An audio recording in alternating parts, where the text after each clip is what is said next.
ఈనాటి సీతారాం యేచూరి గారి సంస్మరణ సభకు అధ్యక్షత వహిస్తున్నటువంటి పెద్దలు వీరభద్రం గారు, ఇటువంటి ఒక గొప్ప కార్యక్రమానికి హాజరవ్వాలనేటువంటి ఒక మంచి నిర్ణయం తీసుకుని ఈ సమావేశానికి హాజరైనటువంటి ముఖ్యమంత్రి శ్రీ రేవంత్ రెడ్డి గారు, ఆల్ ఇండియా పార్టీ నాయకులు సిపిఐఎం శ్రీ రాఘవన్ గారు, అలాగే దానం నాగేంద్ర గారు, మల్లు రవి గారు, రంగారావు గారు, ఇంకా చాలామంది పెద్దలు ఉన్నారు. మాట్లాడి వెళ్ళినటువంటి మోహన్ కందా గారు, కేటీఆర్ గారు, హాజరైనటువంటి ప్రియమైన సోదరులారా, అందరికీ నమస్కారం. ఈరోజు సీతారాం యేచూరి గారు అస్తమించారు.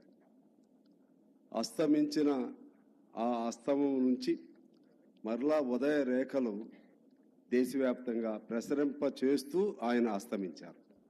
అంటే సూర్యుడు ఒకవైపు అస్తమించి మరలా ఉదయం ఎలా ఉదయిస్తారో ఆ విధంగా సీతారాం యేచూరి గారి మరణం ఒక భారతదేశ రాజకీయ రంగాన్ని ఒక పెద్ద కుదిపింది. కమ్యూనిస్టుల ప్రభావం, కమ్యూనిస్టు నాయకుల అవసరం, కమ్యూనిస్టులు లేని లోటు ఎలా ఉంటుందనేది మరొకసారి చర్చకు భారతదేశ వ్యాప్తంగా ఒక గొప్ప అవకాశాన్ని, మరణించడం బాధాకరమే కానీ మరణించి ఆయన బ్రతికి ఉండి ఇప్పటికి కూడా దేశానికి మార్గదర్శకత్వం వహిస్తున్నారు సీతారాం యేచూరి గారు. మనందరికీ తెలుసు, జేఎన్టీయూ అంటే అది అనేక మంది మేధావుల్ని సృష్టించిన, తయారు చేసిన కన్న తల్లి లాంటిది జేఎన్టీయూ. ఆ జేఎన్టీయూకు ఓకే జేఎన్యూ, సారీ, ఏదో అది జవహర్లాల్ నెహ్రూ. దానికి ఆద్యులు వామపక్ష భావాల ప్రతినిధిగా ప్రకాష్ కారత్ గారు అయితే, అక్కడి నుంచి 100 మంది మేధావుల్ని సృష్టించి తయారు చేసి దేశవ్యాప్తంగా అనేక మంది ఐఏఎస్ని, ఐపీఎస్ని పంపించడంలో భాగంగాను మరలా వారిని వామపక్ష భావాలతో కూడినటువంటి ప్రభుత్వ అధికారులుగా తయారు చేసేటువంటి ఆ ప్రారంభ భావజాలాన్ని అందించడంలోనూ సీతారాం యేచూరి గారి ఆయన పాత్ర మరవలేనిదనే దానికి ఉదాహరణ, ఆయన మరణించిన తర్వాత మరలా ఆయన పార్థివ దేహాన్ని అక్కడికి తీసుకుని వెళ్ళి జేఎన్యూలో ఎంత గొప్పగా ఆరాధించారనేది మనందరికీ అర్థమవుతుంది. 3 సార్లు కంటిన్యూస్గా దానికి చైర్పర్సన్గా ఆయన ఎన్నికవటం అనేది చాలా గొప్ప అంశం. నేను మొన్న చూశాను, వీరభద్రం గారితో కూడా మాట్లాడాను. నిజంగా కమ్యూనిజానికి మరలా దేశంలో ఇంత అభిమానం ఉందా? ఆయన ఏ పదవి చేయలేదు, ముఖ్యమంత్రిగా చేయలేదు, లేకపోతే ప్రధానమంత్రిగా లేకపోతే పోటీ పడలేదు, గవర్నర్గా చేయలేదు, ఏమీ చేయలేదు. కానీ ఆయన చనిపోతే ఒక దేశ ప్రధానికి ఎటువంటి నీరాజనాలు పలుకుతుందో ఆ విధంగా అన్ని పత్రికల్లో, ఇంగ్లీష్ పత్రికలు, తెలుగు పత్రికలు అటువంటి గొప్ప నీరాజనాన్ని పలకటం అంటే బికాజ్ హీఈజ్ ఏ కమ్యూనిస్ట్ కాబట్టే అటువంటి ఏ పదవి చేయకపోయినా. నేను అప్పుడు చూశా, మన చంద్ర రాజేశ్వరరావు గారు, సుందరయ్య గారు, వారు మరణించినప్పుడు ఆ రోజుల్లో అంటే కమ్యూనిస్టులు బలంగా ఉన్నారనుకునేవాళ్ళు. వారికి ఎలా ఆ నీరాజనాలు ఉన్నాయో దానికి ధీటుగా యేచూరి గారికి ఆ విధంగా పలకటం అంటే కమ్యూనిజం అవసరం, ప్రజలు దాన్ని ఆస్వాదిస్తున్నారు, కోరుకుంటున్నారు అని మనకు అర్థమవుతా ఉంది. అదేవిధంగా సీతారాం యేచూరి గారితో చివరిసారిగా మొన్న ఆంధ్రప్రదేశ్ ఎన్నికలు జరిగినప్పుడు కోనవరం అక్కడ సిపిఐఎం అభ్యర్థి, అది పేరు ఏదో మారింది అక్కడ, మన ఉమ్మడి ఖమ్మం, మా ఖమ్మం జిల్లాది అందులో పోయింది. వారితో పాటు నేను కూడా వెళ్ళాం. ఆయనకి సిగరెట్లు బాగా తాగే అలవాటు, నేను కూడా అప్పుడప్పుడు తాగుతూనే ఉంటాను. అంటే ఆ రోజుల్లో కమ్యూనిస్టులు అందరికీ ఏదో ఒక బుర్ర పని చేస్తూ ఉంటుంది, అట్లా అలవాటు. అది మనం అంటే ఆ స్థాయి కాదులే, కానీ అడిగా, అట్లా ఏం సార్ కంటిన్యూగా తాగుతున్నారు అంటే నవ్వాడు. నవ్వి దేని పని అదే, మెదడు పని మెదడే, దాని పని అదే అని సరదాగా చెప్పారు. మనం వింటా ఉంటామంటే పలుకే బంగారం ఆయన అని వింటా ఉంటాం. అంటే ఎవరన్నా పలికితే పలకరు, ఆ పలుకు సహజంగా విరహ వేదంలోనూ లేకపోతే అటువంటి వాటిలో కవులు ఉపయోగిస్తూ ఉంటారు, ప్రేయసి ప్రియుల మధ్య. కానీ పలుకే బంగారం ఆయన అంటే నిజంగా సీతారాం యేచూరి గారి ప్రతి పలుకు బంగారమే, ప్రతి పలుకు బంగారమే. నీ నోట ముత్యాల రాలుతాయా అని అంటారు. నిజంగా ఆయన మాట్లాడుతుంటే ఒక్కొక్క పదం, మరి ఆ మొత్తం సారాంశం అంతా అటు కమ్యూనిజాన్ని, ఇటు సోషలిజాన్ని, లేకపోతే ఇటు భారతదేశ పరిస్థితుల్ని, భారతదేశంలో ఉన్నటువంటి స్థితిగతుల్ని అన్నిటినీ సమ్మిళితం చేసుకుని సంగ్రహించుకుని వెరీ షార్ట్ ఆ పెదాలపై నుంచి ఒక్కొక్క మాట వస్తూ ఉంటే అరవడు, కేకలేయుడు. నిజంగా మరలా వినాలనిపించి ఒక్కొక్క ఆయన నోటి నుంచి వస్తున్న ముత్యాలని పట్టుకుని దాచుకోవాలన్నంత ఆర్ద్రత, అభిమానం ఉంటుంది. ఇది వాస్తవం కదా, మనందరం చూసాం. అందులో ఆయన తెలుగు మాట్లాడుతుంటే బహు చక్కగా ఉంటుంది. నాకు తెలుగు రాదు అంటూనే ఆ తెలుగు నిజంగా మిక్స్డ్ తెలుగు. అంత ఏ అంశంలో ఆయన గురించి చెప్పుకోవాలన్నా మామూలు కాదు. నేను వెంటనే వీరభద్ర గారికి చెప్పాను, మనం సంస్మరణ సభ ఎలాగంటే 2 పార్టీలు కలిపి పెట్టుకుందామని కూడా చెప్పారు. ఎందుకని అంటున్నానంటే సీతారాం గారు మరణం ఆ సిపిఐఎంకి మాత్రమే కాదు, ఈ దేశంలో ఉన్న ప్రతి కమ్యూనిస్టుకు కూడా తన సొంత నాయకుడు మరణించినట్లే. అది సిపిఎంఆ, సిపిఐ అయ్యా, లేకపోతే సిపిఐ ఎంఎల్ఆ, సిపిఐ మావోయిస్టులా, టోటల్ గా ఈ భారతదేశంలో ఉన్న ప్రతి కమ్యూనిస్టు తన సొంత ఒక నాయకుడిని కోల్పోయాడనేటువంటి భావన నా హృదయంలోంచి నేను చెప్తా ఉన్నాను. ఒక చీకటి అలమరించింది. ఆ చీకటిలోంచి ఇందాక నేను చెప్పినట్లుగా ఆయన ప్రేరణతో మరలా అనేక మంది ఉద్భవించాలి, లేకుంటే ప్రశ్నించేవాడు ఉండడు. నిన్న మా గౌరవ ముఖ్యమంత్రి గారు కూడా ఒక సందర్భంగా అన్నారు, ప్రశ్నించే వాళ్ళు కూడా ఉండాలన్నా చెప్పారు. లేదు, నేను థ్యాంక్స్ చెప్పా ఆయనకి. పిఎస్సిలో నన్ను పెట్టారంటే నేను మీకు మరింత రుణగ్రస్తున్నయ్యానని చెప్పాను. లేదు, అందులో ప్రశ్నించే వాళ్ళు ఉండకపోతే ప్రభుత్వాలకు మార్గదర్శకత్వం రాదు అనే సెన్స్తో ఆయన చెప్పడం జరిగింది. ఇవాళ ప్రశ్న ఎక్కడా? ప్రశ్నను అణిచివేస్తున్నారు.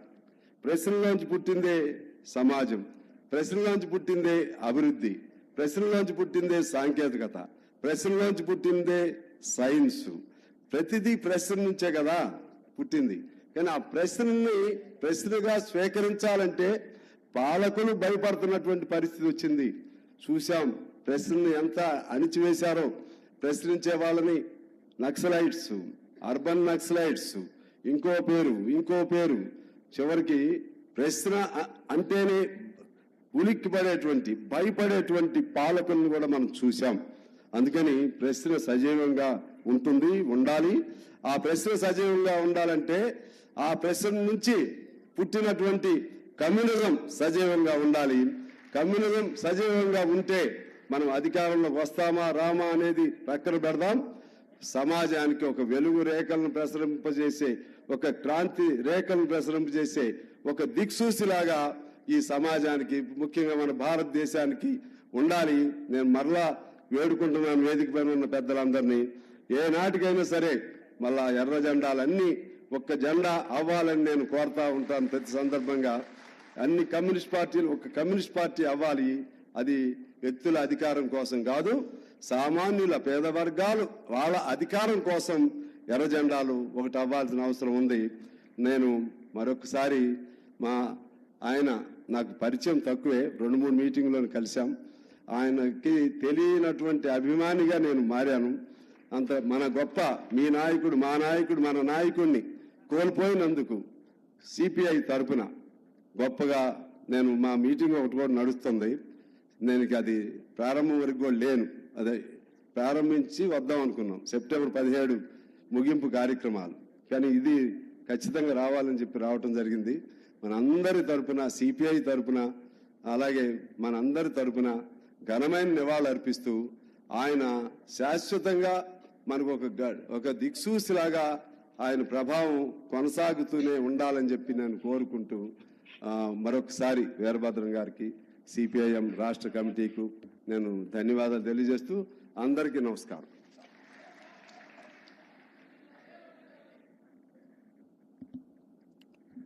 సాంబశివరావు గారికి ధన్యవాదాలు. ఇప్పుడు గౌరవనీయులు మన ముఖ్యమంత్రి వర్యులు రేవంత్ రెడ్డి గారిని మాట్లాడాల్సిందిగా కోరుతున్నాను.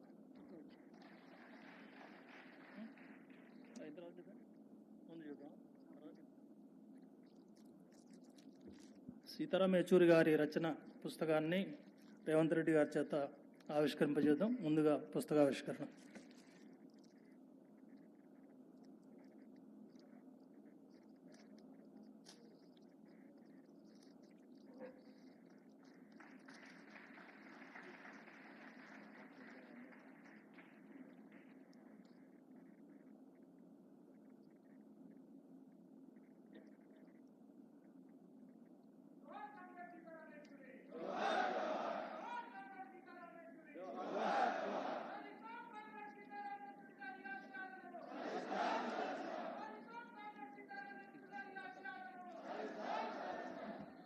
ఇప్పుడు ముఖ్యమంత్రి గారు మాట్లాడతారు.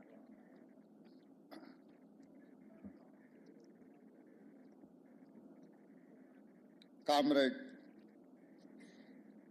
సీతారాం ఏచూరి గారి సంస్మరణ సభ, వారికి సంబంధించిన పుస్తకావిష్కరణ కార్యక్రమంలో పెద్దల్ మోహన్ కంద గారు, బివి రాఘోల్ గారు, తమ్మినేని వీరభద్రం గారు, సహచర శాసనసభ్యులు మిత్రుడు కూనంనేని సాంబశివరావు గారు, పార్లమెంట్ సభ్యులు డాక్టర్ మల్లు రవి గారు, శాసనసభ్యులు మాజీ మంత్రివర్యులు దానం నాగేందర్ గారు, పెద్దలందరూ, కామ్రేడ్ సోదరులందరికీ కూడా నమస్కారం. దేశ రాజకీయాలలో ఒక ప్రజాస్వామిక స్ఫూర్తిని, సమయం సందర్భం వచ్చినప్పుడు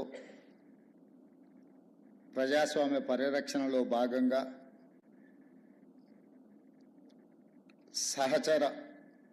సహజ మిత్రులైన కాంగ్రెస్ పార్టీని కూడా విధానపరమైన ఆలోచనలో విభేదించి ఈ దేశంలో ఉండే పేదలకు, ప్రజాస్వామిక వాదులకు ప్రభుత్వం యొక్క విధి విధానాలు ఉపయోగపడాలి అని చెప్పి పేదల పక్షాన గలం విప్పిన సీతారాం ఏచూరి గారు మన మధ్యలో లేకపోవడం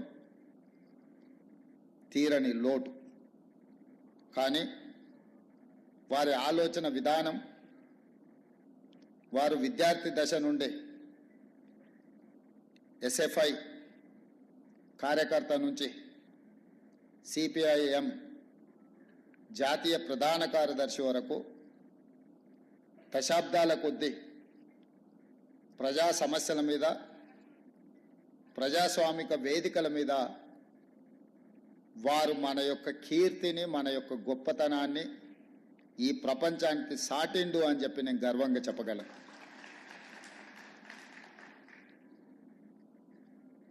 వారిని నేను తక్కువ కలిసిన, కాకపోతే పిసిసి అధ్యక్షుడు అయిన తర్వాత ఒక 2 సార్లు కలవడం జరిగింది. వారితో కొన్ని అంశాలు మాట్లాడుతున్నప్పుడు, వారితో మాట్లాడుతుంటే కీర్తిశేషులు జయపాల్ రెడ్డి గారితో మాట్లాడినట్టుగా నాకు అనిపించింది. ముఖ్యంగా మన రాష్ట్రాల నుంచి, మన ప్రాంతం నుంచి జాతీయ స్థాయిలో సిద్ధాంతపరంగా కానీ విధానపరమైన ఆలోచన విధానంలో కానీ జైపాల్ రెడ్డి గారి సమకాలికులు సీతారాం ఏచూరి గారు అని చెప్పి మనం గట్టిగా చెప్పొచ్చు. బ్రతికున్నంత కాలం నమ్మిన సిద్ధాంతం కోసం నిలబడే వాళ్ళు చాలా కొద్దిమంది. రాజకీయాలలో ఉన్న ప్రజాప్రతినిధులు చాలామంది ప్రజాప్రతినిధులుగా ఎదగడానికి ఇచ్చిన ప్రాధాన్యత నమ్మిన సిద్ధాంతానికి ఇచ్చేది చాలా అరుదు. ఆ నమ్మిన సిద్ధాంతం కోసమే ఆఖరి శ్వాస వరకు నిలబడ్డ వ్యక్తి కామ్రేడ్ సీతారాం ఏచూరి గారు. చాలామంది నేను ఈ దేశానికే అంకితం, నేను ఈ ప్రజలకే అంకితం అని ఉపన్యాసాలలో చెప్తుంటారు. కానీ ఆచరణలో చాలా తక్కువ.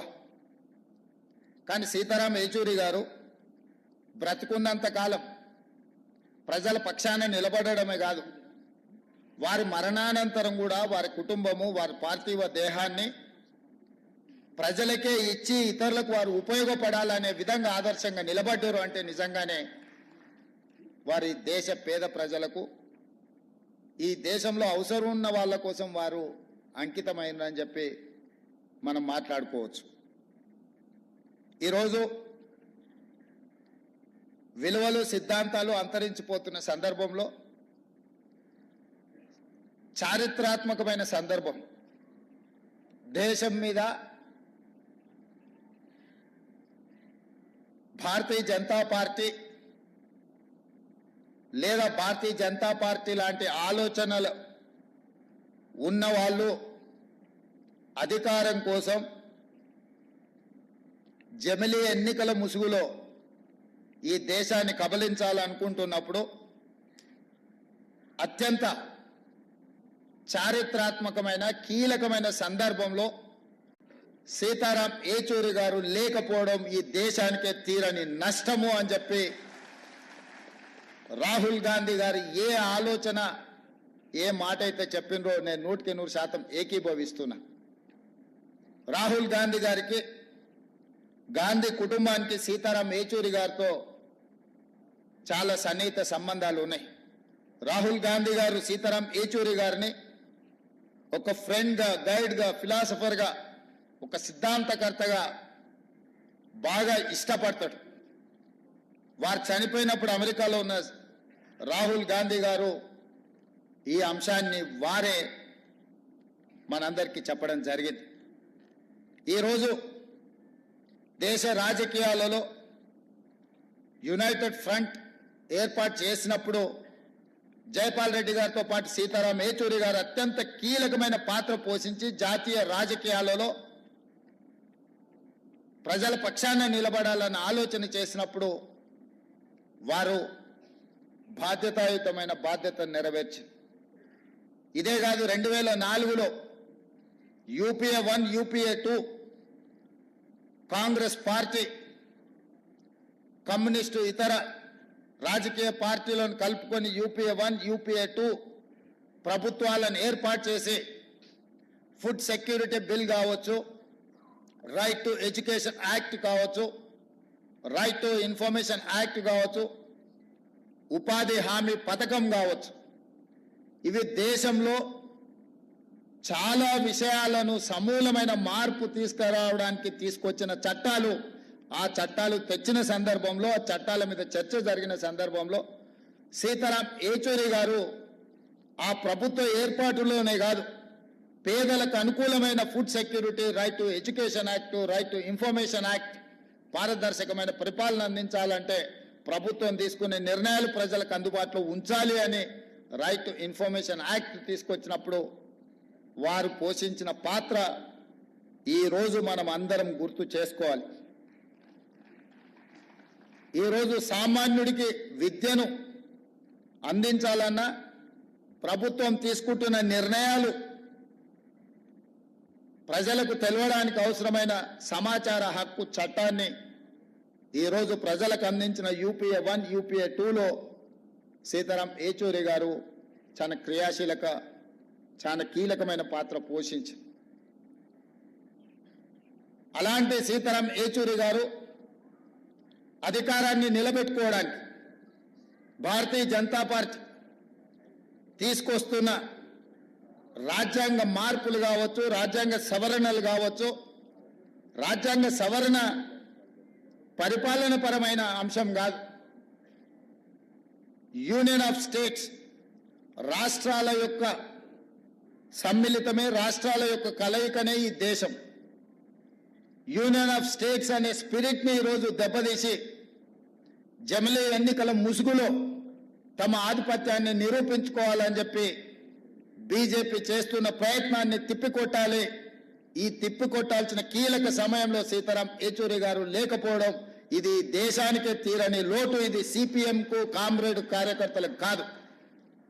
ఈ దేశంలో ప్రజాస్వామ్య మనుగడ సాధించాలి, ప్రజాస్వామిక స్ఫూర్తి కొనసాగాలి, రాష్ట్రాల యొక్క హక్కులను కాపాడాలి, ప్రజల యొక్క జీవన పరిణామాలు మెరుగుపడాలి, ప్రభుత్వం యొక్క విధానాలను ప్రశ్నించడానికి అవసరమైన సందర్భంలో సీతారాం ఏచూరి గారు లేకపోవడం అనేది నిజంగా పేదలకే తీరని నష్టం.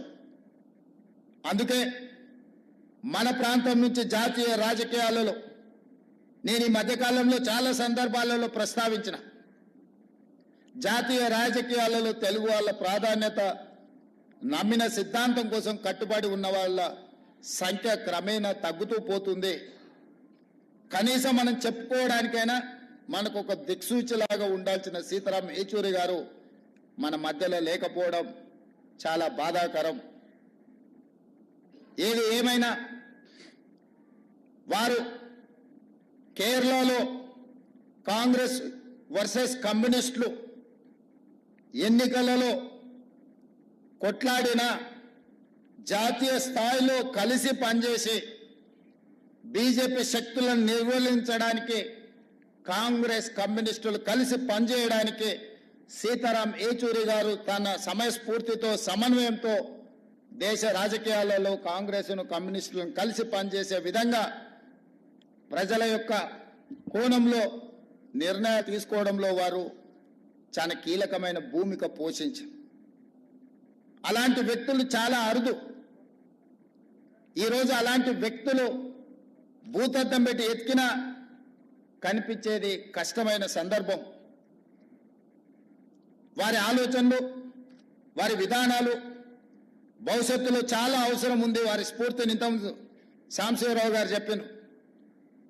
వారు మరణించినప్పుడు దేశంలోనే ఉండే అన్ని మీడియా సంస్థలు ఈ దేశంలో ఒక ప్రధానమంత్రి, ఒక గొప్ప స్వాతంత్ర సమరయోధుడు చనిపోతే ఏ విధమైన విశ్లేషణలు, ఏ విధమైన చర్చా కార్యక్రమాలను తీసుకుంటారో సీతారాం ఏచూరి గారు చనిపోయినప్పుడు కూడా అలాంటి విశ్లేషణ, అలాంటి కార్యక్రమాలను తీసుకున్నారు అని అంటే వారి యొక్క కమిట్మెంట్ విద్యార్థి దశ నుంచే స్టూడెంట్ ఫెడరేషన్ ఆఫ్ ఇండియా కార్యకర్త నుంచి జేఎన్యూలో, ఆ తర్వాత రాజ్యసభ సభ్యుడిగా కావచ్చు, సిపిఎం ప్రధాన కార్యదర్శిగా కావచ్చు, లేకపోతే యునైటెడ్ ఫ్రంట్ కావచ్చు, యూపీఏ కావచ్చు, యూపీఏ 1 యూపీఏ 2లో కావచ్చు, వారు చాలా క్రియాశీలక పాత్ర పోషించి అలాంటి వారు లేకపోవడం, అలాంటి వారిని కోల్పోవడం ఇది సమాజానికే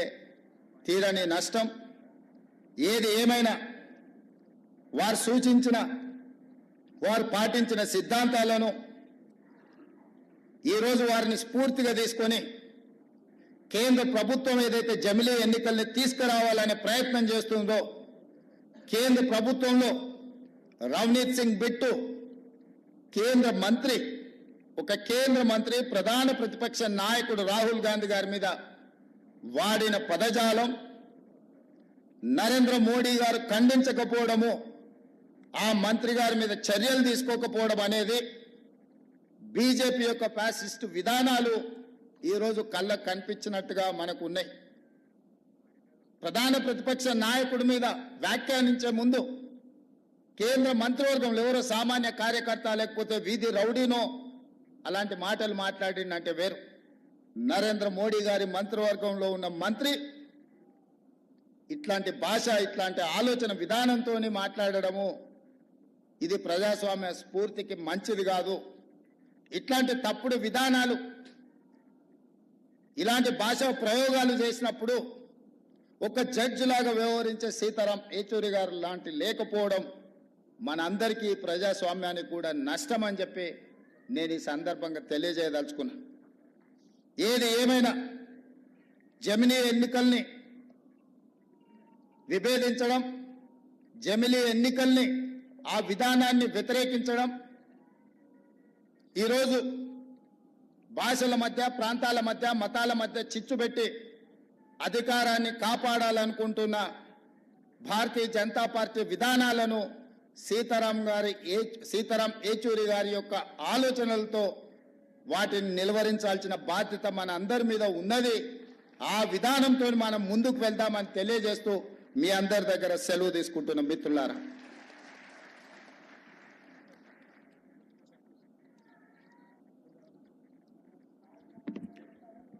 గౌరవ ముఖ్యమంత్రి గారికి ధన్యవాదాలు. ఇప్పుడు సిపిఐఎంఎల్ రాష్ట్ర కార్యదర్శి కోటి రంగారావు గారు మాట్లాడతారు.